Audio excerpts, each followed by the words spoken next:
Welcome back to my channel Sohana wellness থেকে বলছি। আমার আজকের টপিক সমস্যা নয়, সমাধানে খুঁজুন এগিয়ে যাওয়ার পথ। জীবনে সমস্যা থাকবেই, ছোট হোক বা বড়। প্রতিটি মানুষের জীবনেই নানা ধরনের চ্যালেঞ্জ আসে, কিন্তু আমাদের সাফল্য নির্ভর করে সমস্যার আকারের উপর নয়, বরং আমরা সেটিকে কিভাবে মোকাবেলা করি তার উপর। অনেক সময় আমরা সমস্যাকে কথাই যাওয়ার বারবার ভাবতে থাকি, ফলে উদ্বেগ ও হতাশা আরও বেড়ে যায়।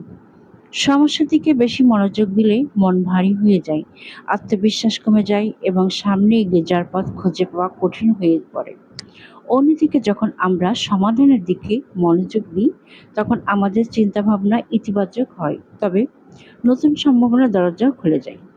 প্রতিটি সমস্যারই কোনো না কোনো সমাধান রয়েছে, প্রয়োজন শুধু ধৈর্য, ইতিবাচক মনোভাব এবং সঠিক সিদ্ধান্ত।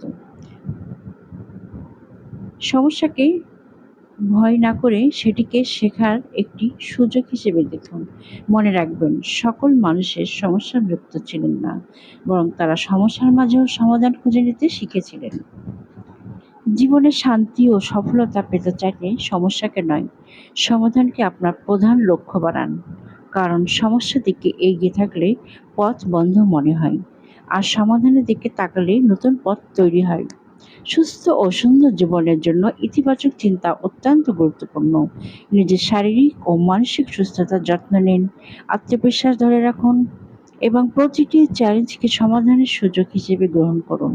আপনার সুস্থতা ও সুন্দর জীবনযাত্রার সঙ্গী Sohana wireless, Bangladeshi blogger Sohana wireless. Thanks for watching.